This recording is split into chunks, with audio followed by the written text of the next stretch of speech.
Hello बच्चों, welcome back to the rapid revision session of biology quarter 1.0 streaming on the YouTube channel of MGCI। इस rapid revision session में हम लोगों ने बच्चों स्टार्ट किया था ह्यूमन फिजियोलॉजी। अब ह्यूमन फिजियोलॉजी में हम लोग आ गए हैं over the chapter number 18 neural control and coordination. So आज हम इस चैप्टर को बहुत अच्छे से लर्न करेंगे। चलिए let's start with this chapter. As you know the functions of the organ and organ system in our body must be coordinated to maintain homeostasis। जैसा कि हम जानते हैं कि हमारी बॉडी में जितने भी ऑर्गन्स और ऑर्गन सिस्टम है सबको कोऑर्डिनेटेड तरीके से काम करना चाहिए जिससे होम्योस्टेसिस यानी कि सेम स्टेट को मेंटेन किया जा सके। Coordination is the process through which two और more organs interact and complement the function of one another. Coordination एक ऐसी प्रोसेस होती है जहां पर दो या दो से ज्यादा ऑर्गन्स एक दूसरे के साथ में इंटरैक्ट करते हैं और एक दूसरे के फंक्शन को सप्लीमेंट करते हैं। सप्लीमेंट से यहाँ पर मतलब है कि एक दूसरे को फंक्शन करने में वो हेल्प कर रहे हैं और बढ़ावा दे रहे हैं फंक्शंस में। ठीक है, now for example when we do physical exercise, जब हम एक्सरसाइज करते हैं तब हमारी बॉडी की एनर्जी की डिमांड बढ़ती है और इसको मेंटेन करने के लिए हमारी मस्कुलर एक्टिविटी जो है वो भी बढ़ती है। ठीक है, मस्कुलर एक्टिविटी बढ़ रही है, एनर्जी की डिमांड बढ़ रही है तो ऑक्सीजन की सप्लाई जो है वो भी हमको बढ़ानी पड़ेगी। ठीक, the increased oxygen supply necessitates an increase in the rate of respiration. अब ऑक्सीजन सप्लाई अगर बढ़ाया है तो रेट ऑफ रेस्पिरेशन भी बढ़ेगी। रेट ऑफ रेस्पिरेशन अगर बढ़ी है तो हार्ट बीट बढ़ेगी, हार्ट रेट बढ़ेगी, ब्लड फ्लो जो है वो इंक्रीज होगा वाया दी ब्लड वेसल्स। तो ये सारी चीजें जो है वो इंक्रीज होने लग जाएंगी। ठीक, When physical exercise is stopped, जब स्टार्ट किया था तब सारी एक्टिविटीज जो है वो बॉडी बढ़ा रही थी, एनर्जी का प्रोडक्शन कर रही थी, मस्कुलर एक्टिविटी बढ़ रही है, हार्ट रेट बढ़ रहा है, हार्ट बीट बढ़ रहा है, ब्लड प्रेशर बढ़ रहा है, रेट ऑफ रेस्पिरेशन बढ़ रहा है, सब बढ़ा रहे हैं हम। ठीक है, बट जब वही हम फिजिकल एक्सरसाइज जो है उसको बंद कर देंगे तब ये सारी चीजों का क्या होगा, ये सारी चीजें तो डिक्रीज हो जाएंगी। तब क्या होगा, यहाँ पर the activities of nerves, lungs, heart and kidney gradually return to their normal condition। तब ये सारी जो एक्टिविटीज हैं वो वापस से नॉर्मल कंडीशन में आ जाएंगी।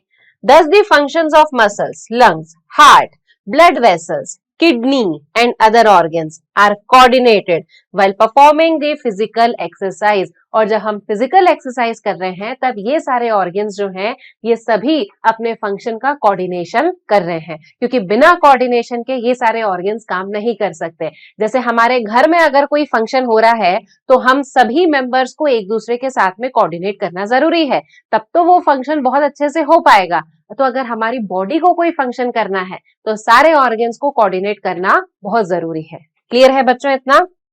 Yes, in our body the neural system and the endocrine system jointly coordinate and integrate all the activities of organ so that the function is synchronized। ठीक है, हमारी बॉडी में नर्वस सिस्टम और endocrine system ये दोनों मिलकर control, coordination और integration करते हैं जिससे हमारी बॉडी के सारे जो फंक्शंस हैं वो सिंक्रोनाइज्ड फैशन में हो सके। क्लियर है बच्चों इतना? तो हमारी बॉडी में दो सिस्टम्स है जो कंट्रोल और कोऑर्डिनेशन करते हैं, एक नर्वस सिस्टम और एक एंडोक्राइन सिस्टम। ठीक, the neural system provides an organized network. बच्चों very very important line, nervous system जो है वो ऑर्गेनाइज्ड नेटवर्क है, पॉइंट टू पॉइंट कनेक्शन का स्टैब्लिशमेंट करवाता है, क्विक कोऑर्डिनेशन करवाता है। Quick coordination is very very important है ना, ऑर्गेनाइज नेटवर्क है, पॉइंट टू पॉइंट कनेक्शन के लिए इंपॉर्टेंट है ये और क्विक कोऑर्डिनेशन करवाता है। वहीं एंडोक्राइन सिस्टम जो है वो केमिकल इंटीग्रेशन करवाता है। केमिकल इंटीग्रेशन कैसे करवा रहा है, ये हार्मोन्स के थ्रू केमिकल इंटीग्रेशन करवा रहा है। और ये point to point network connection कैसे स्टैब्लिश कर रहा है, ये न्यूरॉन्स के through point to point network connection जो है वो स्टैब्लिश करता है। तो एक न्यूरॉन्स के थ्रू काम कर रहा है और एक हार्मोन्स के थ्रू काम कर रहा है। In this chapter you will learn about the neural system of human, mechanism of neural coordination, transmission of nerve impulse, conduction across the synapse. तो हम इस चैप्टर में इन सारी चीजों को देखेंगे। चलिए अब आ जाते हैं हम सबसे पहले न्यूरल सिस्टम पर। ठीक है, neural system of all the animals is composed of highly specialised cells called as neuron. ठीक है, अब एनिमल्स का जो नर्वस सिस्टम होता है उस नर्वस सिस्टम में एक हाईली स्पेशलाइज्ड सेल्स प्रेजेंट होते हैं, उन हाईली स्पेशलाइज्ड सेल्स को कहा जाता है न्यूरॉन्स। ठीक, which can detect function of neuron important है, आ सकता है हमको। क्या फंक्शन है न्यूरॉन का? डिटेक्ट करना, रिसीव करना और ट्रांसमिट करना, ठीक है, डिफरेंट काइंड ऑफ स्टिमुलाई। तो स्टिमुलस क्या है? सिग्नल है एक प्रकार का। स्टिमुलस को रिसीव करना, स्टिमुलस को डिटेक्ट करना और स्टिमुलस को आगे पहुंचा देना, ट्रांसमिट करना, ये किसके फंक्शंस हैं? ये फंक्शंस होते हैं न्यूरॉन के, ठीक। The neural organization is very simple in lower invertebrates, very very important। Neural organisation animal kingdom में बताया था मैंने, कहां से स्टार्ट हो रहा है? पॉरीफेरा, बिना दिमाग वाले ऑर्गेनिजम्स है, उनके पास में कोई नर्वस सिस्टम नहीं है, बट नर्वस सिस्टम कहां से स्टार्ट हो रहा है? From the hydra. तो simplest type of neural organization जो है वो हमें लोअर इन्वर्टिब्रेट्स में मिलता है और लोअर इन्वर्टिब्रेट्स में हाइड्रा में मिलेगा, जहां पर प्रेजेंट होता है नेटवर्क ऑफ न्यूरॉन। क्या प्रेजेंट है हाइड्रा में? नेटवर्क ऑफ न्यूरॉन प्रेजेंट होता है हाइड्रा में, ठीक है।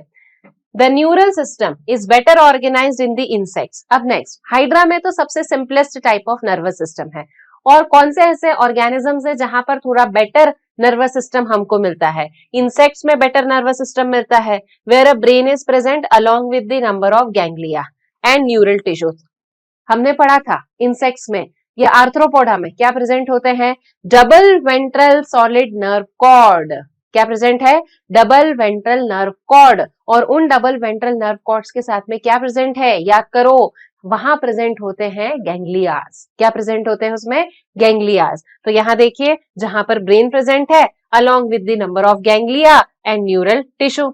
The vertebrates have more developed neural system. और वर्टिब्रेट्स में ज्यादा डेवलप्ड नर्वस सिस्टम होता है, इन वर्टिब्रेट्स में कम डेवलप्ड नर्वस सिस्टम प्रेजेंट होता है। क्लियर है इतना बच्चों? यस। अब आ जाते हैं हम ह्यूमन नर्वस सिस्टम पर। Human neural system is divided into two parts. हम ह्यूमन बीइंग्स में नर्वस सिस्टम को दो पार्ट्स में डिवाइड करते हैं, सीएनएस एंड पीएनएस। क्लियर है इतना? सीएनएस में क्या प्रेजेंट होता है? ब्रेन प्रेजेंट है और स्पाइनल कॉर्ड प्रेजेंट है, and it is the site of information processing and control. CNS दो पार्ट्स है उसके, ब्रेन और स्पाइनल कॉर्ड। कैसी साइट है? जहां पर इंफॉर्मेशन को प्रोसेस किया जाता है और कंट्रोल किया जाता है।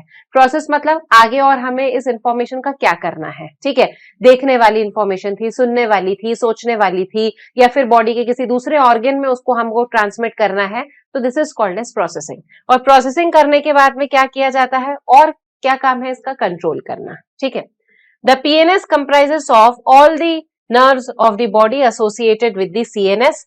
पीएनएस में क्या प्रेजेंट होता है? PNS is peripheral nervous system, CNS is central nervous system.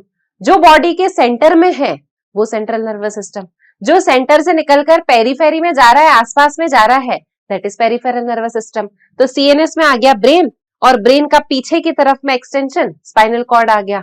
और पीएनएस में क्या आ जाएगा? ब्रेन से निकलने वाले नर्व्स और स्पाइनल कॉर्ड से निकलने वाले नर्व्स जो पेरीफेरी में जा रहे हैं वो सब किस में आ जाएंगे? वो सब आ जाएंगे into the peripheral nervous system, ठीक। तो पेरिफेरल नर्वस सिस्टम में वो सारे नर्व्स आते हैं जो सीएनएस से एसोसिएटेड होते हैं, यानी कि ब्रेन और स्पाइनल कॉर्ड से एसोसिएटेड है। तो मतलब पीएनएस में आते हैं दो टाइप के इंपॉर्टेंट न्यूरॉन्स। वो न्यूरॉन्स होते हैं एफरेंट फाइबर्स और इफरेंट फाइबर्स, ठीक है। जो फाइबर्स एफरेंट होते हैं, ये fibres are sensory in nature, क्योंकि ये सिग्नल को लाने वाले होते हैं। कैसे होते हैं? ये सेंसरी, सिग्नल को ला रहे हैं। और इफरेंट जो है ये मोटर नेचर के होते हैं, क्योंकि ये सिग्नल को वापस ले जा रहे हैं, ठीक है। ये सिग्नल को सीएनएस की तरफ लेकर आ रहे हैं और ये सिग्नल को सीएनएस से दूर लेकर जा रहे हैं। तो जो सीएनएस की तरफ लेकर जाने वाले हैं वो सेंसरी, जो सीएनएस से दूर लेकर जाने वाले हैं वो मोटर, जो सीएनएस की तरफ लेकर जा रहे हैं वो एफरेंट, जो सीएनएस से दूर लेकर आ रहे हैं वो कौन से हो जाएंगे? इफरेंट। क्लियर है बच्चों इतना? चलिए, the afferent fibre transmit the impulse.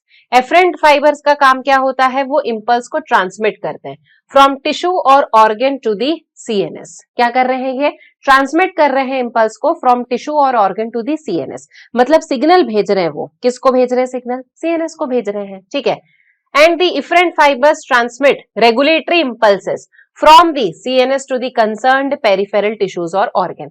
Tissue या ऑर्गन से सीएनएस तक कौन लेकर जाएगा? एफरेंट। और सीएनएस से वापस कौन लेकर आएगा? इफरेंट, ठीक है। चलिए, अब हम नेक्स्ट देखेंगे इसमें पीएनएस, ठीक।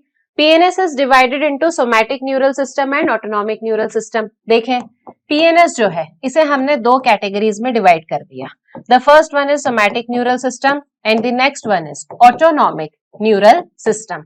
सोमैटिक न्यूरल सिस्टम का बच्चों काम क्या होता है कि ये इंपल्स को क्या कर रहा है, रिले कर रहा है. क्या कर रहा है, ये इंपल्स को रिले कर रहा है. रिले कर रहा है from the CNS to the skeletal muscle. Autonomic nervous system का काम होता है कि ये सिग्नल को ट्रांसमिट करता है from CNS to the involuntary organ. Difference है यहाँ पर कि ये रिले कर रहा है और ये जो है ये ट्रांसमिट कर रहा है. तो अब रिले और ट्रांसमिट में डिफरेंस क्या होता है? रिले मतलब वो होता है जहां पर हमें पॉइंट ऑफ ओरिजिन नहीं मालूम है और ट्रांसमिट मतलब वो होता है जहां पर हमें पॉइंट ऑफ ओरिजिन मालूम है. ठीक है, तो this is relaying the impulse from CNS to the skeletal muscle. But point of origin कहां से आया, वो इंपल्स कहां से जनरेट हुई है, ये हमें नहीं मालूम है कि किस वजह से जनरेट हुई है. बट यहां पर हमने बोला है ट्रांसमिट. सीएनएस ने खुद यहाँ पर इंपल्स को जनरेट किया है और खुद इंपल्स को जनरेट करने के बाद में इनवॉलेंट्री ऑर्गन तक इंपल्स को भेजा है. तो जहां हमें ओरिजिन नहीं पता होता है वहां पर हम वर्ड यूज करते हैं बच्चों रिले, और जहां हमें ओरिजिन पता होता है वहां पर हम वर्ड को यूज करते हैं दैट इज ट्रांसमिट. क्लियर है? तो सीएनएस से जब अगर स्केलेटल मसल तक सिग्नल जाएगा मतलब वहां पर सिग्नल रिले हुआ है, और अगर इनवॉलेंट्री ऑर्गन्स तक जाएगा मतलब वहां पर सिग्नल जो है वो ट्रांसमिट हुआ है. So this is the function of the PNS. ठीक है, now CNS to the involuntary organs and smooth muscles. Smooth muscles जो है इनका भी कंट्रोल कैसा होता है, इनवॉलेंट्री कंट्रोल होता है.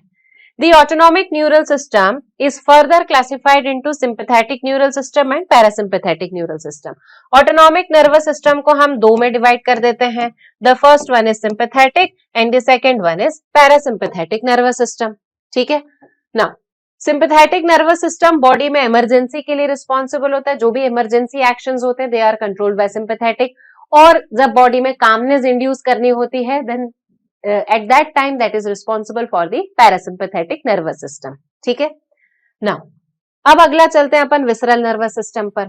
Visceral nervous system is the part of peripheral nervous system. अलग नहीं है ये. ठीक है, तो पेरिफेरल नर्वस सिस्टम जो है इसी का एक पार्ट होता है called as the visceral nervous system, जहां पर क्या प्रेजेंट होता है, होल कॉम्प्लेक्स ऑफ नर्व्स. क्या क्या चीजें प्रेजेंट है बच्चों, यहाँ पर नर्व्स प्रेजेंट है, नर्व गैंग्लिया प्रेजेंट है, फाइबर प्रेजेंट होते हैं और प्लेक्सस प्रेजेंट होते हैं. तो नर्व, नर्व फाइबर, गैंग्लिया और प्लेक्सस याद रखना है. ये हमें नर्व, नर्व फाइबर, गैंग्लिया और प्लेक्सस ये चार चीजें जो है वो प्रेजेंट होती हैं into the visceral nervous system. Function क्या है, by which impulse travels from the central nervous system to the viscera and from viscera to the central nervous system. यानी कि सीएनएस से यहाँ सिग्नल पहले आ जाएगा विसरा तक और विसरा से सिग्नल चला जाएगा टू दी सीएनएस तक. क्लियर है? सो ये हमारा फंक्शन हो जाएगा about the visceral nervous system. Clear? तो visceral nervous system is nothing but it is the part of the peripheral nervous system. Clear है इतना बच्चों हमें? अब नेक्स्ट अपन स्टार्ट करते हैं with the structure and function of the neural system. Structural and functional unit of the neural system, और इस structural और फंक्शनल यूनिट को हम क्या बोलते हैं, this is called as the neuron. क्या बोला जाता है इसे, this is called as the neuron. Neuron एक माइक्रोस्कोपिक स्ट्रक्चर है जहां पर तीन मेजर पार्ट्स प्रेजेंट होते हैं. वहां प्रेजेंट होता है सेल बॉडी, प्रेजेंट होता है डेंड्राइट और प्रेजेंट होता है एक्सॉन. सेल बॉडी, डेंड्राइट और एक्सॉन. ठीक, सेल बॉडी में प्रेजेंट होता है साइटोप्लाज्म और cell organelles, certain granular bodies called as Nissl's granules. देखिए यहाँ पर, ठीक है, ये हमने बता दिया कि ये है सेल बॉडी. सेल बॉडी में क्या प्रेजेंट है, न्यूक्लियस प्रेजेंट है इसके अंदर, टिपिकल सेल ऑर्गेनेलीज प्रेजेंट होंगे और साथ साथ में कुछ ग्रैन्युलर स्ट्रक्चर्स प्रेजेंट होंगे जिन्हें हम कहते हैं निसल्स ग्रैन्यूल्स. ठीक है, ये सारी चीजें प्रेजेंट होंगी इसमें. और क्या प्रेजेंट है यहाँ पर, देखिए Nissl's granules, short fibres which branch repeatedly and project out of the cell body are. और इसमें प्रेजेंट होती है कुछ शॉर्ट बॉडीज. ये शॉर्ट बॉडीज है जो फर्दर आगे चलकर डिवाइड कर रही हैं, और इन शॉर्ट बॉडीज में भी क्या प्रेजेंट है, निसल्स ग्रैन्यूल. तो निसल्स ग्रैन्यूल्स कहां कहां प्रेजेंट है, साइटॉन में प्रेजेंट है. साइटॉन के बाद में डेंड्राइट्स में भी निसल्स ग्रैन्यूल्स जो है वो प्रेजेंट होंगे. ठीक है, now these fibres transmit the impulse towards the cell body. Dendrites का फंक्शन होता है सिग्नल को सेल बॉडी की तरफ में लेकर आना. The axon is a long fiber, the distal end of which is branched. और ये जो नेक्स्ट स्ट्रक्चर है this is called as the axon. इस एक्सॉन का जो लास्ट वाला पार्ट होता है डिस्टल एंड होता है, वो कैसा होता है, ब्रांच स्ट्रक्चर होता है इसका distal end. Each branch terminates as a bulb-like structure called as the synaptic knob, which possesses synaptic vesicles containing chemicals called as neurotransmitter। अब हर एक जो ब्रांच होती है, ये जैसे हमने बोला एक्सॉन, एक्सॉन का एंड जो है वो कैसा है, ब्रांच है। अब ये जो ब्रांच एंड है इसको हमने नाम दिया एक्सॉन टर्मिनल। एक्सॉन टर्मिनल के एंड पर सोलन स्ट्रक्चर होता है which is called as synaptic knob. Synaptic knob के अंदर प्रेजेंट होते हैं छोटे छोटे से ball like structure called as synaptic vesicles. Vesicles के अंदर प्रेजेंट होते हैं न्यूरो ट्रांसमीटर्स। क्या प्रेजेंट होते हैं उनमें, न्यूरो ट्रांसमीटर्स जो है वो प्रेजेंट होते हैं। ठीक है, now the axon transmit the nerve impulse away from the cell body to the synapse or to the neuromuscular junction। axon का काम होता है स्टिमुलस को या इम्पल्स को अवे फ्रॉम द न्यूरॉन लेकर जाना, वो न्यूरॉन से दूर लेकर जाता है। सॉरी, एक्सॉन का काम होता है इम्पल्स को साइटोन से दूर लेकर जाना। अब साइटोन से कहां दूर लेकर जा रहा है, वो साइटोन से दूर लेकर जा रहा है टू द नेक्स्ट वाला न्यूरॉन, या तो अगले वाले न्यूरॉन की तरफ में लेकर जाएगा, दैट इज साइनैप्स की तरफ में लेकर जाएगा, और एल्स न्यूरॉन जो है वो सिग्नल को लेकर जाएगा टुवर्ड्स दी मसल। तो न्यूरॉन में कौन सा वाला हिस्सा है जो सिग्नल को न्यूरॉन से या साइटोन से दूर लेकर जाता है, दूर लेकर जाने वाला हो जाएगा इसमें एक्सॉन, और साइटोन के पास में लेकर आने वाला होगा इसमें डेंड्रॉन। क्लियर है इतना बच्चों हमें? Yes. Based on the number of axon and the dendrites the neurons are divided into the 3 types. ठीक है, नंबर ऑफ एक्सॉन कितने हैं, डेंड्राइट कितने हैं, उसके बेसिस पर 3 प्रकार के न्यूरॉन्स हैं। कौन से? मल्टीपोलर, मल्टीपोलर जिसमें एक एक्सॉन होता है और बहुत सारे डेंड्रॉन होते हैं, this is the structure of the multipolar neuron. ठीक है, फिर found in the cerebral cortex, हमारे सेरिब्रल कॉर्टेक्स में मल्टीपल न्यूरॉन कौन से हैं, मल्टीपोलर न्यूरॉन है। एक होते हैं बाइपोलर जहां पर एक एक्सॉन होता है और एक डेंड्रॉन होता है, जो रेटिना ऑफ आईज में मैक्सिमम सेंस ऑर्गन्स में मिलता है हमें बाइपोलर न्यूरॉन। फिर नेक्स्ट होता है unipolar neuron. Unipolar neuron cell body present होती है जिसमें विथ 1 एक्सॉन ओनली। यूनिपोलर में क्या प्रेजेंट होगा, डेंड्राइट्स नहीं है, वहां पर क्या प्रेजेंट है, सिर्फ एक एक्सॉन ही प्रेजेंट है। और ये कहां पाया जाता है, this is found in our embryonic stage. हम जब एम्ब्रियोनिक स्टेज में होते हैं तब यूनिपोलर न्यूरॉन प्रेजेंट होता है। There are 2 types of axons namely myelinated and non myelinated. 2 प्रकार के एक्सॉन होते हैं, माइलिनेटेड होते हैं जिनके ऊपर माइलिन शीट प्रेजेंट होगी। जैसे ये वाला जो न्यूरॉन है यहाँ पर हमें माइलिन शीट दिखाई दे रही है तो इसलिए इसको अपन बोल देंगे माइलिनेटेड न्यूरॉन हो गया ये। जिसमें माइलिन शीट नहीं होगी उस न्यूरॉन को अपन बोल देंगे that will be non myelinated neuron. तो जहां माइलिन शीट है वो माइलिनेटेड हो जाएगा। The myelinated nerve fibre are enveloped with the Schwann cell which forms a myelin sheath around the axon। जहां माइलिन शीट प्रेजेंट होगी वहां पर एक विशेष प्रकार के सेल्स भी प्रेजेंट होंगे, श्वान सेल्स। श्वान सेल्स का काम होता है माइलिन शीट को बनाना, तो जहां माइलिन शीट वहां श्वान सेल। क्लियर है इतना? ठीक। The gap between the 2 adjacent myelin sheath, ये एक माइलिन शीट है और ये एक माइलिन शीट है, इन 2 माइलिन शीट के बीच में ये गैप है, इन 2 माइलिन शीट के बीच में ये गैप है। This gap is called as node of Ranvier. ठीक है, रनवीर नहीं, क्या बोलेंगे इसको, node of Ranvier. Node of Ranvier present अगर होगी तो सिग्नल का जो ट्रांसमिशन है वो फास्टर होगा। इंपल्स जंप कर करके जाएगा, इंपल्स यहां से जंप करके एक नोड ऑफ रेनवियर से जंप करके दूसरे पर आया, दूसरे से जंप करके तीसरे पर गया, तीसरे से जंप करके चौथे पर गया, चौथे से जंप करके पांचवें पर गया। The more the node of Ranvier's the more faster is the impulse transmission. Clear है बच्चों?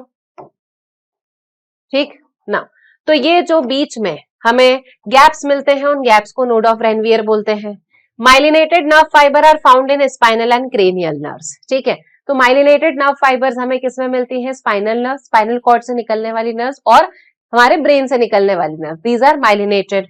और unmyelinated nerve fibers are enclosed by Schwann cell that does not form a myelin sheath around the axon and is commonly found in the autonomous and the somatic neural system। देखिए बच्चों, इस line को कैसे याद करना है, myelinated nerve fibres जो हैं वो आपको मिलेंगे कहां पर, सीएनएस में। सीएनएस में यानी कि क्रेनियल नर्व्स और स्पाइनल नर्व्स दोनों क्या है, माइलिनेटेड नर्व फाइबर्स हैं। ठीक है, और अनमाइलिनेटेड हमें कहाँ मिलेंगे? पीएनएस में। पीएनएस में यानी कि सोमैटिक न्यूरल सिस्टम में मिल जाएंगे और ऑटोनॉमिक में मिल जाएंगे। तो सीएनएस में हमें मिलते हैं माइलिनेटेड और पीएनएस में हमें मिलते हैं अनमाइलिनेटेड। ठीक, सीएनएस में माइलिनेटेड में श्वान सेल और माइलिन शीथ दोनों प्रेजेंट है, पर पीएनएस में जो अनमाइलिनेटेड है वहां श्वान सेल तो है पर माइलिन शीथ वहां पर नहीं बनी है। तो श्वान सेल है वहां पर Schwann cells are not helping in the formation of myelin sheath. Clear है बच्चों? तो अगर हमें क्वेश्चन पूछा जाएगा कि श्वान सेल्स कहां प्रेजेंट होते हैं, सीएनएस वाले नर्व फाइबर में कि पीएनएस वाले नर्व फाइबर में, दोनों जगह प्रेजेंट होते हैं, but Schwann cell myelin sheath का सिक्रीशन कहां करते हैं? सीएनएस वाले नर्व फाइबर में या पीएनएस में? तो वो सीएनएस वाले नर्व फाइबर में माइलिन शीथ का सिक्रीशन करेंगे। क्लियर है इतना बच्चों? ठीक है, next, generation and conduction of nerve impulse. ठीक है, नर्व इंपल्स का जनरेशन और कंडक्शन देखते हैं, कैसे नर्व इंपल्स जो है वो जनरेट होती है और आगे की तरफ में बढ़ती है। देखिए, neurons are excitable cells because their membranes are in polarised state. Neurons कैसे होते हैं? एक्साइटेबल होते हैं। हमने मसल्स के कैरेक्टरिस्टिक पढ़े थे, तब वहां पर भी हमने पढ़ा था कि एक प्रॉपर्टी मसल की जो न्यूरॉन्स के साथ में शेयर होती है दैट इज एक्साइटेबिलिटी। तो न्यूरॉन्स एक्साइटेबल सेल्स होते हैं और ये एक्साइटेबल सेल्स जो है वो पोलराइज्ड स्टेट में प्रेजेंट होते हैं। पोलराइज्ड स्टेट यानी कि ये वाली स्टेट, जब बाहर वाली जो मेम्ब्रेन है वो पूरी तरीके से पॉजिटिव है, अंदर वाली जो मेम्ब्रेन है वो पूरी तरीके से नेगेटिव है, such state is called as the polarised state. Do you know why the membrane of neuron is polarised? क्या हमें पता है ऐसा? अगर नहीं पता है तो आगे हम जानते हैं कि क्यों होती है membrane polarised. Different types of ion channels are present on the neural membrane. देखो, न्यूरल मेम्ब्रेन पर अलग अलग प्रकार के आयन चैनल्स होते हैं, जैसे सोडियम आयन का चैनल होता है, पोटेशियम का चैनल होता है। तो अलग अलग आयन्स के चैनल्स जो है वो न्यूरॉन के मेम्ब्रेन पर प्रेजेंट होते हैं। These ion channels are selectively permeable to different ions. अब ये जो आयन चैनल्स होते हैं, हर किसी आयन को आने जाने के लिए अनुमति नहीं है, सेलेक्टिवली परमिएबल होते हैं। किसी आयन को किसी समय पर अगर ये अलाउ कर रहे हैं अंदर बाहर आने के लिए, तो किसी दूसरे समय पर किसी दूसरे आयन को करेंगे। क्लियर है? तो ये जो आयन चैनल्स होते हैं ये हर एक आयन के लिए परमिएबिलिटी नहीं शो करते हैं। These are selectively permeable to different ions, अलग अलग आयन के लिए अलग अलग तरीके से परमिएबिलिटी को शो करते हैं। When a neuron is not conducting any impulse that is resting, the axonal membrane is comparatively more permeable to the potassium ions and nearly impermeable to the sodium ions. जब हमारा neuron ऐसा है, यानी कि हमारा neuron जो है वो किसी सिग्नल को कंडक्ट नहीं कर रहा है, रेस्टिंग पर है, तो इस समय पर हमारी जो मेम्ब्रेन है वो पोटेशियम आयन के लिए पूरी तरीके से परमिएबल है, बट सोडियम आयंस के लिए इम्परमिएबल है। एग्जामिनर यहाँ आपको कंफ्यूज करेगा, कंप्लीटली इम्परमिएबल है या नियरली इम्परमिएबल है। बच्चों, नियरली इम्परमिएबल है। नियरली इम्परमिएबल का मतलब है बहुत ही माइन्यूट क्वांटिटी में सोडियम आयंस जो है वो अंदर बाहर जा रहे हैं। क्लियर है? This is the meaning of nearly impermeable. पर पोटेशियम के लिए फुल्ली परमिएबल है, जहां मर्जी हो वहां चले जाओ पोटेशियम आयंस। तो similarly the membrane is impermeable to the negatively charged proteins present in the exoplasm. तो जो पॉजिटिव है यानी कि पोटेशियम है उसके लिए पूरी तरीके से परमिएबल है, सोडियम के लिए नियरली इम्परमिएबल है, पर इन नेगेटिवली चार्ज प्रोटीन्स के लिए कंप्लीटली इम्परमिएबल है। इनको बिल्कुल परमिशन नहीं है, तुम अंदर से बाहर बिल्कुल भी नहीं जा सकते हो, है ना।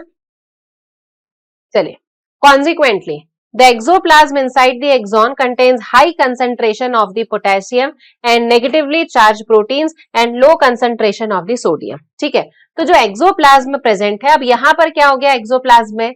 एक्सोप्लाज्म में यहाँ पर हम बोल रहे हैं कि it contains high concentration of potassium, क्योंकि पोटेशियम के लिए फुल्ली परमिएबल है, and negatively charge proteins and low concentration of sodium. ठीक है, तो एक्सोप्लाज्म में पोटेशियम बहुत ज्यादा हो गए, बाहर से पोटेशियम अंदर आ गए, सोडियम अंदर थोड़े कम है, और नेगेटिवली चार्ज प्रोटीन्स जो हैं वो अंदर की तरफ में भरपूर हैं।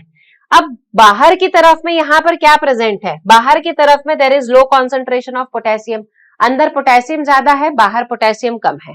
हाई कॉन्सेंट्रेशन ऑफ सोडियम, अंदर सोडियम कम है, बाहर सोडियम बहुत ज्यादा है, एंड दस फॉर्म अ कॉन्सेंट्रेशन ग्रेडियंट। इसकी वजह से सोडियम और पोटेशियम दोनों में कंसेंट्रेशन का अंतर बन गया है। ठीक है, फिर these ionic gradients across the resting membrane are maintained by the active transport of ions by the sodium potassium pump. अब ये जो ग्रेडियंट की हमने बात करी है कि बाहर सोडियम ज्यादा पोटेशियम कम, अंदर सोडियम कम पोटेशियम ज्यादा, तो ये जो अंतर है कॉन्सेंट्रेशन का, कौन मेंटेन करके रख रहा है इस अंतर को? इस अंतर को हम पैसे देकर मेंटेन करवा रहे हैं, ऐसी कोई थोड़ी मेंटेन कर लेगा। पैसे कहां से दे रहे हैं? पंप के थ्रू, एनर्जी का इन्वेस्टमेंट करके, ठीक है। तो ये जो अंतर हमने बताया है, इस ग्रेडियंट को मेंटेन किया जाता है सोडियम पोटेशियम पंप के थ्रू, जो कि ट्रांसपोर्ट कर रहा है जो कि ट्रांसपोर्ट करता है 3 सोडियम आउटवर्ड्स, अंदर से बाहर 3 सोडियम को भेज रहा है और बाहर से अंदर 2 पोटेशियम को भेज रहा है। क्लियर है? तो अंदर से बाहर वो 3 सोडियम भेज रहा है और बाहर से अंदर वो 2 पोटेशियम को भेज रहा है। As a result the outer surface of axonal membrane, अब अंदर से बाहर 3 सोडियम को भेजेगा तो बाहर सोडियम ज्यादा, बाहर से अंदर अगर वो पोटेशियम को भेजेगा तो अंदर पोटेशियम ज्यादा। तो इसकी वजह से क्या हमें रिजल्टेंट मिला कि ये जो हमारी एक्सॉन की मेम्ब्रेन है, एक्सॉन की मेम्ब्रेन पर पॉजिटिव चार्ज जो है वो बाहर हमें दिख रहा है और नेगेटिव चार्ज जो है वो हमें अंदर दिखने लग जाएगा। क्लियर? तो यहां पर पॉजिटिव चार्ज जो है वो हमें बाहर दिखेगा और नेगेटिवली चार्ज हमें अंदर दिखेगा, and therefore this membrane is polarised. इस वजह से ये मेम्ब्रेन कैसी हो गई? पोलराइज्ड हो गई। The electrical potential difference across the resting plasma membrane is called as the resting potential. अब ये जो मेम्ब्रेन जो रेस्ट पर है, इसके अलॉन्ग में जो पोटेंशियल है, उस पोटेंशियल को बोला जाता है रेस्टिंग पोटेंशियल, और रेस्टिंग मेम्ब्रेन पोटेंशियल की वैल्यू होती है -70 MV। कितनी वैल्यू होती है बच्चों इसकी? -70 MV। क्लियर है? Now you might be curious to know about the mechanism of generation of nerve impulse and its conduction along an axon. अब देखिए मैडम, हमको कोई क्यूरियोसिटी तो है नहीं, पर एग्जाम में आता है तो हमको पढ़ना पड़ता है ना? चलिए पढ़ लें अब अपन। When a stimulus is applied to the site, that is point A, on the polarized membrane, the membrane at the site A becomes freely permeable to the sodium ion. अब जब भी अगर हम बोल रहे हैं कि A साइट पर यहां पर अगर स्टिमुलस आया है, तो स्टिमुलस आने पर ये वाली जो साइट है ये फ्रीली परमिएबल हो जाएगी सोडियम आयंस के लिए। हमने क्या बोला था? पोलराइज्ड स्टेट में मेम्ब्रेन नियरली इम्परमिएबल होती है, अगर सिग्नल आ गया तो कैसी हो जाएगी? फ्रीली परमिएबल हो जाएगी। सोडियम चैनल खुल गए तो भरपूर सोडियम आयंस जो है वो बाहर से अंदर आ जाएंगे। भरपूर सोडियम आयंस अगर बाहर से अंदर आएंगे तो क्या होगा? अंदर पॉजिटिव चार्ज जो है वो बढ़ने लग जाएगा। क्लियर है? ठीक। धीरे धीरे से मेम्ब्रेन काम कर रही है, काम कर रही है मतलब एक्शन कर रही है, एक्शन कर रही है तो क्या जनरेट होगा? एक्शन पोटेंशियल जनरेट होगा। तो जो हमारा मेम्ब्रेन पर रेस्टिंग पोटेंशियल था, रेस्टिंग पोटेंशियल हमारा कितना था? -70 MV। जैसे ही सोडियम आयंस अंदर आएंगे, सोडियम आयंस का अंदर आना क्या कहलाएगा? Influx of sodium ion. Sodium ion अंदर आएंगे तो क्या होगा? पोटेंशियल धीरे धीरे से बढ़ने लगेगा। -70 से कितना? -60 MV हो गया। दिस इज थ्रेशोल्ड पोटेंशियल, वो मिनिमम अमाउंट ऑफ पोटेंशियल जिस पर हमारी मेम्ब्रेन अब काम करना चालू कर देगी। तो -60 MV का अगर पोटेंशियल आ गया मतलब there will be more influx of sodium ion, और सोडियम आयन भर भर के मेम्ब्रेन के अंदर आते जाएंगे। जैसे ही सोडियम आयन अंदर आते जाएंगे, -60 से कितना हो गया? -50, -50 से -40, -30, -20, -10, 0 का बड़ा हो गया? प्लस में बढ़ाएंगे ना, +10, +20, +30, +30 आ गया। यहाँ पर +30 आ गया मतलब क्या जनरेट कर लिया मेम्ब्रेन ने? अब मेम्ब्रेन ने जनरेट कर लिया action potential. Membrane is ready to perform the action, और इस एक्शन पोटेंशियल में क्या हुआ? मेम्ब्रेन फ्रीली परमेबल हो गई थी सोडियम आयंस के लिए, भर के सोडियम आयंस अंदर आ गए। बाहर कौन सा चार्ज दिखाई देने लग जाएगा? नेगेटिव। नेगेटिव गए नहीं बाहर, दिखने लग गए हैं बाहर, क्योंकि सारा का सारा पॉजिटिव कहाँ आ गया? अंदर आ गया। तो जब पूरा पॉजिटिव अंदर आ जाएगा तो बाहर क्या दिखेगा? नेगेटिव ही तो दिखेगा, है कि नहीं? ठीक है। तो यहाँ क्या हो गया? Due to the influx of sodium ion, अंदर की तरफ में हो गया पॉजिटिव चार्ज, बाहर की तरफ में हो गया negative charge. This condition is called as the depolarisation. अब मेम्ब्रेन का क्या हो गया? डीपोलराइजेशन। कैसे अचीव हुआ डीपोलराइजेशन? डीपोलराइजेशन अचीव हुआ है by the influx of sodium ion, और जब इनफ्लक्स ऑफ सोडियम आयन हुआ तब voltage gated channel of sodium जो है वो खुले थे। अगर सोडियम वोल्टेज गेटेड चैनल नहीं खुले होते तो सोडियम, कोई ताकत नहीं है जो सोडियम को अंदर लेके आ सकते थे, वोल्टेज गेटेड चैनल को खुलना ही पड़ेगा, सोडियम अंदर आएंगे, पोटेंशियल धीरे धीरे बढ़ेगा, मेम्ब्रेन में डिपोलराइजेशन होगा, membrane will achieve the action potential of +30 MV। जैसे ही +30 MV का पोटेंशियल आ गया, फटाफट सोडियम आयन के चैनल बंद कर दो भाई, है ना। +30 MV का अगर पोटेंशियल आ गया है यहाँ पर, तो +30 MV के पोटेंशियल पर क्या हो जाएगा, there will be closure of sodium VGC, sodium voltage gated channel बंद, opening of potassium VGC, potassium voltage gated channel खुल गए।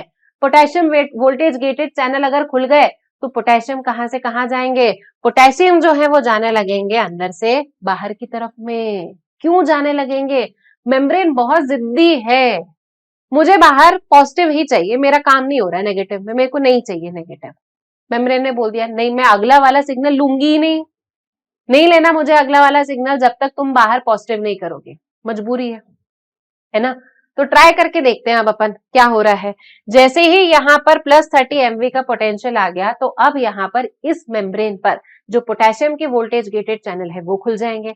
पोटेशियम वोल्टेज गेटेड चैनल अगर खुलेंगे तो क्या होगा, यहाँ पर आउट फ्लक्स ऑफ पोटेशियम, क्या होगा, out flux of potassium, potassium अंदर से बाहर जाने लग जाएंगे। पोटेशियम अगर अंदर से बाहर जाने लगेंगे तो बाहर मेम्ब्रेन पर चार्ज कौन सा हो जाएगा, बाहर की तरफ में चार्ज अपीयर होने लग जाएगा पॉजिटिव, और अंदर की तरफ में चार्ज क्या अपीयर होने लग जाएगा वापस से नेगेटिव। क्लियर है, क्योंकि बाहर कौन गए, पोटेशियम आयन जो है वो बाहर चले गए। Such condition is called as repolarisation, ऐसी जो कंडीशन होती है उसे क्या कहा जाता है, रीपोलराइजेशन। तो डीपोलराइजेशन जब चार्ज ऑपोजिट हो गया तब डीपोलराइजेशन हो गया। जब हम पोटेशियम आयन को बाहर भेजकर पॉजिटिव चार्ज को बाहर वापस लाने की कोशिश कर रहे हैं, तब मेम्ब्रेन कैसी हो गई, रीपोलराइज्ड हो गई मेम्ब्रेन। कैसी हो जाएगी मेम्ब्रेन, रीपोलराइज्ड हो जाएगी। क्लियर है, चलो। This leads to the rapid influx of sodium followed by the reversal of polarity at that site. That is, the outer surface of membrane becomes negatively charged and inner side becomes positively charged. The polarity of the membrane at the site A is thus reversed and hence depolarized. इतना हमने देख लिया, depolarization आ गया। Depolarization आने पर action potential कितना हो गया बच्चों, फटाफट बताओ, +30 MV. The electric potential difference across the plasma membrane at the site A is called as the action potential. इस इलेक्ट्रिक पोटेंशियल के डिफरेंस को क्या बोलोगे तुम, एक्शन पोटेंशियल बोलोगे, which is in fact termed as nerve impulse, और इसी action potential को क्या बोलोगे, नर्व इंपल्स बोलेंगे हम, ठीक है। At sites immediately ahead the axon, अब जो दूसरी साइट है आगे वाली बी वाली साइट जिसको अपन बोल रहे हैं, membrane has positive charge on the outer surface and the negative charge on its inner surface. As a result, a current flows on the inner surface from the site A to site B. ठीक है, देखो अब जब अगर अपन बोल रहे हैं यहाँ पर कि साइट ए पर डिपोलराइजेशन हो गया, ये जो साइट बी है ये कंप्लीटली पोलराइज्ड है अभी, ठीक है, यहाँ डिपोलराइजेशन है, यहाँ पोलराइज है, तो यहाँ पर जो सिग्नल है, यहाँ पर जो इंपल्स जनरेट हुई है, आगे भेजना पड़ेगा उसको हमको। कैसे भेजेंगे, तो आगे भेजने के लिए यहाँ पर अंदर से बाहर की तरफ में, ठीक है, अंदर की तरफ में पॉजिटिव से नेगेटिव, बाहर की तरफ में ये इस तरीके से मूव हो जाएगा। क्लियर है, तो अंदर की तरफ में मूव होगा फ्रॉम ए टू बी, बाहर की तरफ में मूव होगा फ्रॉम बी टू ए। तो ये वाला पॉजिटिव चार्ज इधर आ जाएगा, ये वाला पॉजिटिव चार्ज इधर चला जाएगा, तो उसकी वजह से जो साइड बी है इस साइड बी पर आ जाएगा डीपोलराइजेशन, और साइड ए जो होगी ये साइड ए हो जाएगी वापस से रीपोलराइज्ड। कैसी हो जाएगी साइड ए, रीपोलराइज्ड हो जाएगी। क्लियर है बच्चों, तो अब साइट ए के रिपोलराइजेशन के बाद में क्या हो रहा है यहाँ पर देखें, यस, हाँ, तो एक्शन पोटेंशियल जनरेट हो गया है at the site A, arrives at the site B. The sequence is repeated along the length of axon and consequently the impulse is conducted. अब ये जो सीक्वेंस है कि साइट ए से साइट बी पर इंपल्स का जाना, जिसके लिए अंदर की तरफ में इंपल्स ए टू बी जाती है, बाहर की तरफ में वो बी टू ए जाती है, तो ये वाला जो सीक्वेंस है ये पूरे एक्सॉन के अलोंग में मूव करता जाएगा, जिससे जो इंपल्स जनरेट हुई है वो इंपल्स आगे फर्दर वाले पार्ट पर भी जा सके। तो इंपल्स जो है वो पूरे न्यूरॉन पर जनरेट हो गई है, ठीक है। फिर नेक्स्ट क्या होगा इसमें, the rise in the stimulus induced permeability to sodium is extremely short lived.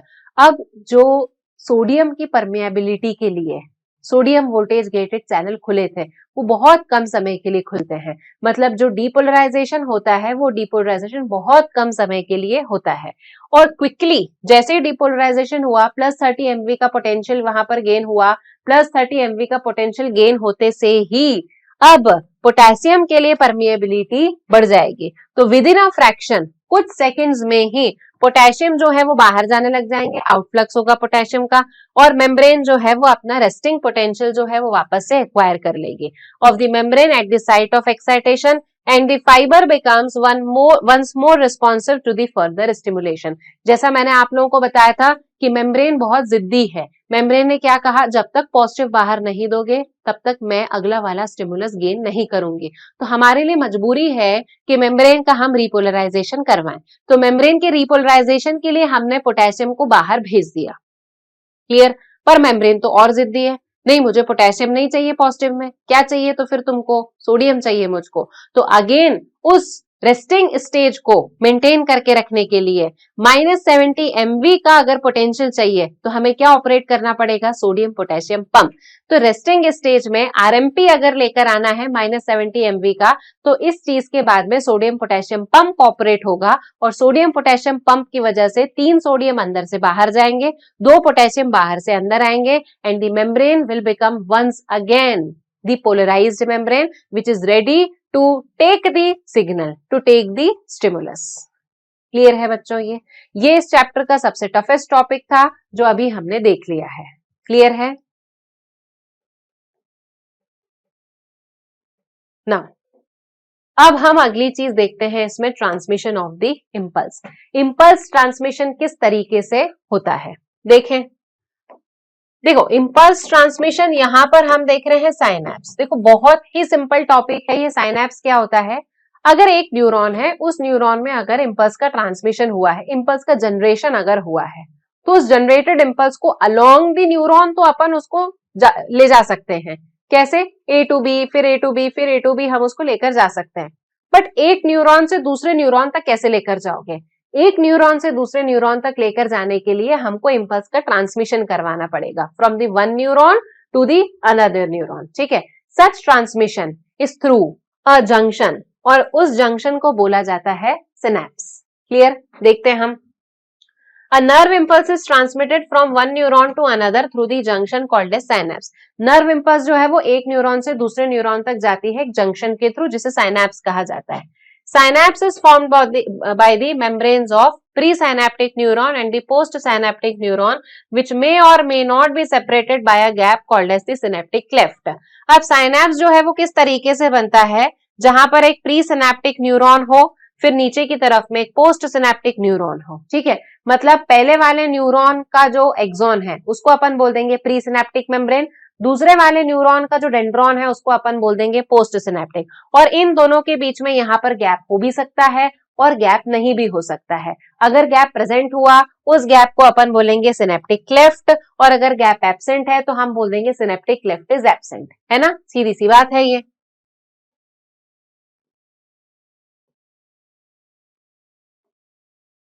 Yes, तो हमने बोल दिया यहाँ पर सिनेप्टिक क्लेफ्ट में और मे नॉट बी प्रेजेंट। अगर सिनेप्टिक क्लेफ्ट प्रेजेंट है तो टाइप ऑफ सिनेप्स कौन सा होगा, मेरे बच्चों को याद है, केमिकल सिनेप्स। और अगर सिनेप्टिक क्लेफ्ट एब्सेंट है तब टाइप ऑफ बताओ सिनेप्स कौन सा होगा, इलेक्ट्रिकल सिनेप्स होगा, क्योंकि उसमें सिनेप्टिक क्लेफ्ट की तो जरूरत ही नहीं है ना। There are two types of synapse, namely electrical synapse and chemical synapse. Electrical synapse, the membranes of pre and post neurons are in very close proximity. देखो यहाँ लिखा हुआ है very close proximity का मतलब यहाँ पर क्या है, यहाँ पर इसका मतलब है कि synaptic cleft जो है, ये synaptic cleft कैसा है, absent है। यहाँ पर जो transmission होता है वो electric current के form में होता है from one neuron to another through these synapse. तो इलेक्ट्रिकल साइनैप्स में जो ट्रांसमिशन हो रहा है वो आयंस के फॉर्म में हो रहा है। ठीक है, transmission of an impulse across the electrical synapse is very similar to the impulse conduction along the single axon. Very very important line, जैसे कि एक एक्सॉन में अभी हमने देखा कि एक एक्सॉन में जो जनरेशन ऑफ नर्व इंपल्स हो रहा है वो कैसे हो रहा है, चार्जेस के थ्रू हो रहा है। अंदर की तरफ में A टू B जा रहा है और बाहर की तरफ में B टू A जा रहा है। चार्ज मूव कर रहे हैं ना वहां पर, ठीक है, आयंस मूव कर रहे हैं ना वहां पर। तो इलेक्ट्रिकल साइनैप्स में भी उसी प्रकार से ट्रांसमिशन होता है जिस प्रकार से नर्व इंपल्स का ट्रांसमिशन एक एक्सॉन पर हो रहा है। क्लियर है? फिर impulse transmission across the electrical synapse is always faster. Electrical synapse में impulse transmission faster होता है और केमिकल साइनैप्स में केमिकल साइनैप्स में जो ट्रांसमिशन होता है वो स्लोअर होता है। इलेक्ट्रिकल साइनैप्स रेयर होते हैं हमारी बॉडी में, केमिकल साइनैप्स ज्यादा होते हैं। जहां पर हमें सिग्नल का ट्रांसमिशन फास्टर करवाना है बच्चों, फास्टर सिग्नल के ट्रांसमिशन की जरूरत कहाँ होती है? सेंस ऑर्गन में होती है। Very good. तो जहां अपनी बॉडी में फास्टर सिग्नल ट्रांसमिशन करवाना है वहां प्रेजेंट होगा इलेक्ट्रिकल, जहां थोड़ा बहुत स्लो भी चल सकता है वहां पर प्रेजेंट होंगे केमिकल। तो इलेक्ट्रिकल साइनैप्स हमारी बॉडी में कम होते हैं, केमिकल ज्यादा होते हैं। इलेक्ट्रिकल साइनैप्स में सिनेप्टिक क्लेफ्ट एब्सेंट है, केमिकल में सिनेप्टिक क्लेफ्ट जो है वो प्रेजेंट होती है। तो थोड़ा सा डीले तो आएगा ही, सही डेफिनेटली आएगा, है ना। चलिए, yes. At a chemical synapse, the membranes of the pre and post synaptic neurons are separated by the fluid filled space called as synaptic cleft. ठीक है, केमिकल सिनेप्स में हम देख रहे हैं यहाँ पर जो मेम्ब्रेन है वो सिनेप्टिक क्लेफ्ट से सेपरेटेड होती है। ठीक, सिनेप्टिक क्लेफ्ट जो है वो फ्लूइड फिल्ड होता है। Now, do you know the presynaptic neuron transmit an impulse or action potential across the synaptic cleft to the postsynaptic neuron? अब जो केमिकल साइनैप्स है उसमें इंपल्स का ट्रांसमिशन प्री सिनेप्टिक मेम्ब्रेन से पोस्ट सिनेप्टिक मेम्ब्रेन तक synaptic cleft के through होता है। यहाँ जो केमिकल इन्वॉल्व है उस केमिकल को हम कहते हैं न्यूरोट्रांसमीटर इन्वॉल्व होता है और ये न्यूरोट्रांसमीटर इंपल्स के ट्रांसमिशन में हमारी बहुत इंपॉर्टेंट हेल्प करता है। Axon terminal contain the vesicles. Axon का जो टर्मिनल पार्ट है, इस टर्मिनल पार्ट में वेसिकल्स प्रेजेंट होते हैं। ये देखिए, एक्सॉन के टर्मिनल पार्ट में प्रेजेंट है वेसिकल्स, इसे हमने कहा सिनेप्टिक वेसिकल। सिनेप्टिक वेसिकल्स के अंदर प्रेजेंट है केमिकल्स, इन केमिकल्स को हम बोलते हैं these chemicals are called as the neurotransmitters. कौन से केमिकल्स होते हैं? ये न्यूरोट्रांसमीटर। और इस वाली मेम्ब्रेन को हमने बोल दिया ये हो जाएगी हमारी post synaptic membrane. Post synaptic membrane के ऊपर यहाँ पर प्रेजेंट होते हैं रिसेप्टर्स। क्या प्रेजेंट होते हैं यहाँ पर? रिसेप्टर्स। तो न्यूरोट्रांसमीटर्स जो हैं, ये न्यूरोट्रांसमीटर के रिसेप्टर पोस्ट सिनेप्टिक मेम्ब्रेन पर प्रेजेंट होने चाहिए। अगर ये रिसेप्टर प्रेजेंट है तो ये न्यूरोट्रांसमीटर नेक्स्ट वाले न्यूरॉन को सिग्नल पास कर देगा। अगर यहाँ पर रिसेप्टर नहीं है तो ये न्यूरोट्रांसमीटर होते हुए भी कुछ काम नहीं कर सकता, नेक्स्ट वाला जो न्यूरॉन है वो बिल्कुल भी स्टिमुलेट नहीं होगा। तो रिसेप्टर्स का होना बहुत जरूरी है। क्लियर है बच्चों? और रिसेप्टर कहाँ प्रेजेंट होंगे? Over the membrane. रिसेप्टर तो मेम्ब्रेन बाउंड होते हैं, ठीक है। तो पोस्ट सिनेप्टिक मेम्ब्रेन यानी कि अगले वाले न्यूरॉन के डेंड्रॉन के ऊपर लगे हुए होना चाहिए रिसेप्टर, और जब ये रिसेप्टर न्यूरोट्रांसमीटर को डिटेक्ट कर लेंगे तब अगला जो सिग्नल है वो नेक्स्ट वाले न्यूरॉन में पास हो जाएगा। ठीक, and the neurotransmitter is released in the synaptic cleft.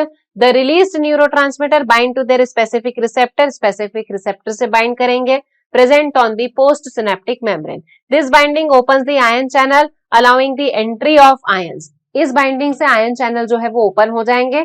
Ion channel के ओपन होने की वजह से आयंस का इन्फ्लक्स होगा, सोडियम आयन का इन्फ्लक्स होगा और एक नया एक्शन पोटेंशियल जो है वो जनरेट हो जाएगा पोस्ट सिनेप्टिक न्यूरॉन पर। क्लियर? ये वही प्रोसेस होगी जो अब अपन ने ट्रांसमिशन में देखी थी कि जैसे ही इंपल्स आएगा मेम्ब्रेन पहले रेस्ट पर बैठी हुई होगी, इंपल्स आएगा, इंपल्स आने पर क्या होगा? वहां पर एक्शन पोटेंशियल जनरेट होगा, सोडियम आयन का इन्फ्लक्स होगा। तो आयंस का वहां पर इन्फ्लक्स हो गया, एक नया एक्शन पोटेंशियल जनरेट हो गया। The new action potential developed may be either excitatory और inhibitory। और ये दोनों कैसे होंगे? या तो excitatory सिग्नल हो सकता है या फिर बच्चों inhibitory सिग्नल हो सकता है। क्लियर है? ठीक, चलिए, तो हमने यहाँ पर ये भी देख लिया है। अब अगली चीज अपन इसमें देखते हैं सेंट्रल नर्वस सिस्टम यानी कि about the brain. The brain is the central information processing organ of our body and act as a command and control system.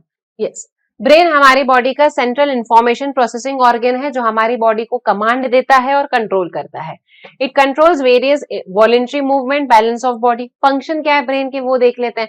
Voluntary movement हमारे ऐच्छिक मूवमेंट को कंट्रोल करता है, बैलेंस ऑफ बॉडी को control करेगा। Function of vital involuntary organs, vital involuntary organ यानी कि lungs, heart, kidney etcetera. Thermo regulation, temperature का रेगुलेशन करवाता है, हंगर एंड थर्स्ट का रेगुलेशन करवाता है, 24 आवर्स की जो साइकिल है उसको मेंटेन करवाता है, बहुत सारे एंडोक्राइन की एक्टिविटी, ह्यूमन बिहेवियर जो है वो भी कंट्रोल करवाता है। It is also the site of processing of vision, यहीं से हमारी विजन भी डेवलप होती है, हियरिंग है, स्पीच है, मेमोरी है, इंटेलिजेंस है, इमोशंस और थॉट्स है। ये सारे फंक्शंस किसके थ्रू कंट्रोल किए जाते हैं? ब्रेन के थ्रू कंट्रोल किए जाते हैं। द ह्यूमन ब्रेन, अब देखो ह्यूमन ब्रेन का प्रोटेक्शन कैसे होता है। हर ऑर्गन को प्रोटेक्शन की जरूरत है, ब्रेन को भी प्रोटेक्शन की जरूरत है। It is well protected in the skull, इस खोपड़ी के अंदर हमारा जो ब्रेन है वो वेल प्रोटेक्टेड है। Inside the skull the brain is covered by cranial meninges, अब इसके अंदर भी प्रोटेक्शन है क्योंकि बहुत इंपॉर्टेंट ऑर्गन है ना, तो स्कल के अंदर भी उसको प्रोटेक्शन दिया हुआ है कुछ मेम्ब्रेन्स के थ्रू। उन मेम्ब्रेन्स का नाम क्या है? क्रेनियल मेनिंजेस, जहां पर 3 मेनिंजेस होती है। बाहर वाली का नाम है बच्चों ड्यूरा मैटर, जो पतली होती है, सॉरी बाहर वाली का नाम है ड्यूरा मैटर, मिडिल वाली का नाम है जो पतली होती है उसका नाम है एरेक्नॉइड, और इनर लेयर जो है जो ब्रेन के डायरेक्ट कांटेक्ट में होती है उसको अपन कहते हैं पाया मैटर। तो 3 लेयर हैं इसमें, पहली वाली को अपन बोलते हैं ड्यूरा मैटर, दूसरी वाली होती है इसमें एरेक्नॉइड, और तीसरी वाली जो है उसको हम कहते हैं that is called as the pia mater. ठीक है, अब ह्यूमन ब्रेन को डिवाइड करते हैं अपन 3 मेजर पार्ट्स में, फोर ब्रेन है, मिड ब्रेन है और हाइंड ब्रेन है। ये 3 पार्ट्स हमको याद होंगे, fore brain, mid brain and hind brain. देखिए this is the part picture of the human brain. Cerebral hemisphere है, कॉर्पस कैलोजम प्रेजेंट है, सेरिब्रल एक्विडक्ट है। देखते हैं कौन कौन सा पार्ट कहां कहां पर आता है। अब सबसे पहले अपन स्टार्ट कर रहे हैं with the fore brain. Fore brain में कौन कौन से पार्ट्स होते हैं? सेरिब्रम प्रेजेंट है, थैलेमस प्रेजेंट है, हाइपोथैलेमस प्रेजेंट है। डायरेक्ट क्वेश्चन आएगा फोर ब्रेन के पार्ट्स के नाम बताओ, सेरिब्रम, थैलेमस और हाइपोथैलेमस, अगर सिंपलेस्ट टाइप ऑफ क्वेश्चन बच्चों आएगा तो, है ना। तो सेरिब्रम, थैलेमस और हाइपोथैलेमस। अब सेरिब्रम फॉर्म करता है major part of the human brain. Cerebrum सबसे बड़ा पार्ट होता है हमारे ब्रेन का, ठीक है। A deep cleft divide the cerebrum longitudinally into the two halves which are termed as left and right cerebral hemisphere. अब एक क्लेफ्ट के थ्रू हमारा जो सेरिब्रम है वो 2 हाफ्स में डिवाइड हो गया, एक हो गया लेफ्ट सेरिब्रल हेमिस्फीयर और दूसरा वाला हो गया हमारा राइट सेरिब्रल हेमिस्फीयर। ठीक है, तो cerebrum is divided into 2 parts, left and right cerebral hemispheres. The hemispheres are connected by the tract of nerve fibers called as corpus callosum. अब ये जो दोनों हेमिस्फीयर्स हैं इनको कैसे कनेक्ट किया जाएगा? इनको कनेक्ट किया जाता है एक नर्व फाइबर के ट्रैक्ट से जिसे कहा जाता है corpus callosum, and corpus callosum is the unique feature of the mammalian brain. ठीक है, क्वेश्चन, कॉर्पस कैलोजम क्या है? This is the unique feature of the mammalian brain, जो दोनों सेरिब्रल हेमिस्फीयर्स को आपस में जोड़कर रखने का काम करता है, और ये क्या है? नर्व फाइबर का एक ट्रैक्ट है ये। ठीक, the layer of cells which covers the cerebral hemisphere is called as cerebral cortex and is thrown into prominent folds. अब देखिए क्या होता है कि जो कॉर्टेक्स है उसके ऊपर एक लेयर होती है, उस लेयर को हमने बोला सेरिब्रल हेमिस्फीयर की जो लेयर है बाहर वाली उसको हमने बोल दिया कॉर्टेक्स है। उसमें बहुत सारे फोल्ड्स प्रेजेंट होते हैं कॉर्टेक्स की लेयर में। The cerebral cortex is referred as grayish matter due to the grayish appearance. Cerebral cortex जो है उसमें कॉर्टेक्स वाला पोर्शन कैसा है? ग्रे, ग्रे अपीयरेंस की वजह से। क्यों है ग्रे वो? क्योंकि सेरिब्रल कॉर्टेक्स में ज्यादा डेंसली लोकेटेड है साइटोन। क्लियर है? तो साइटोन के डेंसली लोकेटेड होने की वजह से सेरिब्रल कॉर्टेक्स का कलर कैसा हो गया? Grey. The neural cell bodies are concentrated here giving the colour. अब न्यूरल सेल बॉडीज जो है यानी कि साइटोन जो है वो यहाँ पर प्रेजेंट है ज्यादा, इसलिए इनको ग्रे कलर मिल रहा है। The neuron cell bodies are concentrated here, giving the color gray. The cerebral cortex contains motor area, sensory area, and large regions that are neither clearly sensory nor motor in function. Very very important. ठीक है, cerebral cortex में कुछ areas ऐसे हैं जो sensory है पूरे, कुछ मोटर है, बट कुछ एरियाज ऐसे हैं जो ना ही पूरी तरीके से सेंसरी है ना ही पूरी तरीके से मोटर है। इन्हें अपन कहते हैं एसोसिएशन एरियाज। क्या बोला जाता है इन्हें? Association areas. ये एसोसिएशन एरिया क्या फंक्शन कर रहे हैं? कॉम्प्लेक्स फंक्शन कर रहे हैं ये, और कॉम्प्लेक्स फंक्शन जैसे inter sensory associations, memory and communication, एक बार में मल्टीपल सिग्नल्स को रिसीव करना और साथ में रिस्पॉन्ड भी करना, these are certain type of complex functions. जैसे हम सुन भी रहे हैं, देख भी रहे हैं और साथ में रिस्पॉन्ड भी कर रहे हैं, तो ना तो पूरी तरीके से सेंसरी ना ही पूरी तरीके से motor. Such areas are called as intersensory areas, जिनका फंक्शन होता है यहाँ पर complex function, intersensory association, memory और कम्युनिकेशन। क्लियर है? ठीक। फिर fibres of the tracts are covered with the myelin sheath. अब उन जो माइलिन शीथ से कवर्ड हैं वो इनर पार्ट में प्रेजेंट होंगे सेरिब्रल हेमिस्फीयर के, और इनर पार्ट में प्रेजेंट होंगे वो व्हाइट अपीयरेंस दे रहे हैं, therefore inner part of the cerebral hemisphere is called as white matter. उसको क्या बोला जाएगा? व्हाइट मैटर बोला जाएगा। अब नेक्स्ट वाला पार्ट यहां से स्टार्ट हो रहा है हमारा थैलेमस। थैलेमस कैसा एरिया है? The cerebrum wraps around the structure called as the thalamus, which is major coordinating center of the sensory and motor signaling. ये जैसे हमने बोला थैलेमस है, सेरिब्रम पूरी तरीके से थैलेमस को रैप करके रखता है। क्या करके रखता है? रैप करके रखता है। Therefore, ठीक है, तो थैलेमस ऊपर की तरफ में हमको दिखाई नहीं देगा। क्लियर है? और थैलेमस क्या काम कर रहा है? मेजर कोऑर्डिनेटिंग सेंटर है between sensory and motor signalling, therefore it is called as relay center of the forebrain। ठीक है, कोऑर्डिनेटिंग सेंटर है between the sensory and motor signalling. दूसरा बहुत इंपॉर्टेंट पार्ट होता है हमारे ब्रेन का hypothalamus, which lies at the base of the thalamus. Hypothalamus जो थैलेमस के बेस पर प्रेजेंट होता है। हाइपोथैलेमस के बहुत सारे फंक्शंस हैं जो हमें एग्जाम में पूछे जाते हैं। बॉडी टेम्परेचर का regulation called as thermoregulation, urge of eating and drinking. It also contains several groups of neurosecretory cells। Hypothalamus में बहुत सारे न्यूरोसेक्रेटरी सेल्स भी प्रेजेंट होते हैं जो हार्मोन सिक्रीट करते हैं, कॉल्ड एज हाइपोथैलेमिक हार्मोन्स। क्या बोला जाएगा उन्हें? Hypothalamic hormones. तो neurosecretory cells present in the hypothalamus secrete hypothalamic hormone. The inner part of cerebral hemisphere and the group of associated deep structure called as amygdala। Very important। यहां पर किसकी बात हो रही है बच्चों? यहां पर बात हो रही है लिम्बिक सिस्टम की।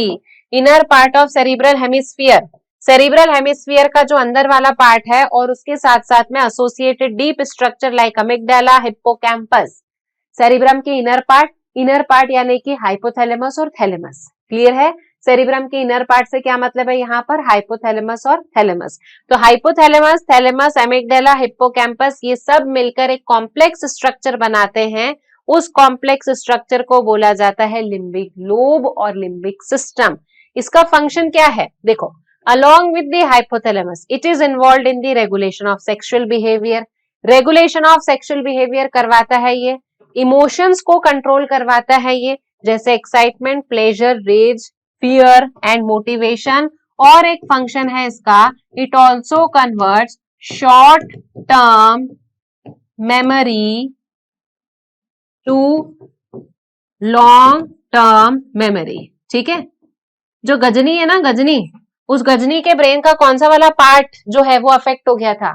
गजनी के ब्रेन का लिम्बिक सिस्टम अफेक्ट हो गया था, जिसकी वजह से उसकी मेमोरी शॉर्ट टर्म में ही रह जाती थी, लॉन्ग टर्म में कन्वर्ट नहीं होती थी। तो आप लोग तो गजनी हो नहीं, तो इस चीज को बहुत अच्छी तरीके से याद रखना। लिम्बिक सिस्टम में आते हैं चार parts, thalamus, hypothalamus, amygdala, hippocampus, जो हमारे बॉडी का इमोशनल ब्रेन होता है, सेक्सुअल बिहेवियर को रेगुलेट करने का काम करता है और शॉर्ट टर्म मेमोरी को लॉन्ग टर्म मेमोरी में कन्वर्ट करने का भी काम करता है। क्लियर है बच्चों? चलिए अब आते हैं मिड ब्रेन पर। मिड ब्रेन क्या है? Mid brain is located between the thalamus and hypothalamus. Thalamus और हाइपोथैलेमस के बीच में और पॉन्स के बीच में लोकेटेड होता है। Located between thalamus hypothalamus of the fore brain and pons of the hind brain. मतलब फोर ब्रेन और हाइंड ब्रेन के बीच में है ना, सीधी सी बात। Central canal called is cerebral aqueduct passes through the mid brain. Mid brain से एक कैनाल पास होती है जिसका नाम है सेरिब्रल एक्विडक्ट। याद रखना ये हमको, है ना, cerebral aqueduct. The dorsal portion of the midbrain consists of the 4 round swellings। midbrain के dorsal portion में इस तरीके से 4 राउंड स्वेलिंग होती है।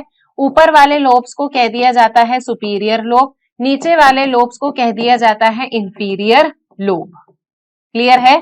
तो ये सुपीरियर और इंफीरियर लोब है, ये कंट्रोल करते हैं विजुअल रिफ्लेक्सेस और ये कंट्रोल करते हैं ऑडिटरी रिफ्लेक्सेस। क्या कंट्रोल करते हैं? विजुअल रिफ्लेक्सेस और ऑडिटरी रिफ्लेक्सेस।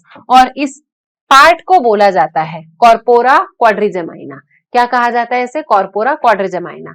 तो मिड ब्रेन में क्या प्रेजेंट है? एक तो सेरिब्रल एक्विडक्ट प्रेजेंट है, दूसरा मिड ब्रेन के डॉर्सल साइड पर हमको 4 स्वॉलन स्ट्रक्चर्स दिखाई देते हैं। सुपीरियर और इंफीरियर वाला है। सुपीरियर कंट्रोल करता है विजुअल रिफ्लेक्सेस को, इंफीरियर कंट्रोल करता है ऑडिटरी रिफ्लेक्सेस को, और इस पार्ट को कहा जाता है कॉर्पोरा क्वाड्रिजेमाइना। क्लियर बच्चों?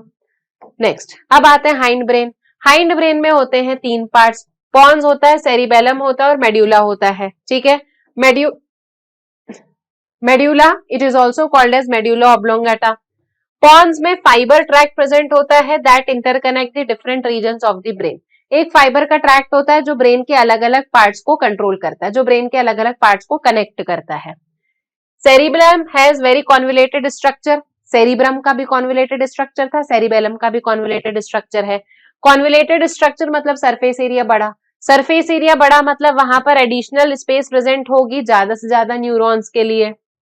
ठीक है, फिर मेड्यूला में क्या प्रेजेंट होता है? मेड्यूला जो है वो स्पाइनल कॉर्ड के साथ में कनेक्टेड होता है। मेड्यूला में बहुत सारे वाइटल एक्टिविटीज को कंट्रोल करने के सेंटर प्रेजेंट होते हैं जो हम ऑलरेडी देख चुके हैं। रेस्पिरेशन को कंट्रोल किया जाता है by the RRC which is located in the medulla. Cardiovascular जो है reflexes that are also present in the medulla. Gastric secretions जो है these are also controlled by medulla. Vomiting के जो रिफ्लेक्सेस होते हैं these are also controlled by the medulla oblongata. किससे control होते हैं ये? मेड्यूला ऑब्लोंगेटा से। तो चार एक्टिविटीज याद रखेंगे, रेस्पिरेशन की, हार्ट की एक्टिविटी, जीआईटी की एक्टिविटी और vomiting reflexes. These are controlled by the medulla oblongata. ठीक, अब जो तीन मेजर रीजन्स है मेकअप द ब्रेन स्टेम। कौन कौन बनाता है ब्रेन स्टेम को? ब्रेन स्टेम को बनाता है यहाँ पर मिड ब्रेन, मिड ब्रेन के साथ साथ में यहाँ पर पॉन्स, पॉन्स के साथ में मेड्यूला ऑब्लोंगेटा। तो ये तीनों जो है वो मिलकर बनाते हैं यहाँ पर ब्रेन स्टेम। और ब्रेन स्टेम जो है ये एक कनेक्शन होता है between the brain and spinal cord. तो लास्ट वाला पार्ट कौन सा है ब्रेन का? मेड्यूला। मेड्यूला आगे चलकर बनाता है ब्रेन स्टेम। ब्रेन स्टेम आगे की तरफ में एक्सटेंड हो जाता है किसमें? Into the spinal cord. Clear? ये डायग्राम देख लेते हैं बच्चों हम एक बार। डिफरेंट पार्ट्स ऑफ ब्रेन दिए हुए हैं यहाँ पर, डायग्राम एग्जाम में पूछा जाता है, अच्छे से इसे हम लर्न करेंगे। देखिए जरा इसे। यस, तो ये हो गया हमारा ब्रेन का स्ट्रक्चर। ये सेरिब्रल हेमिस्फीयर हो गया।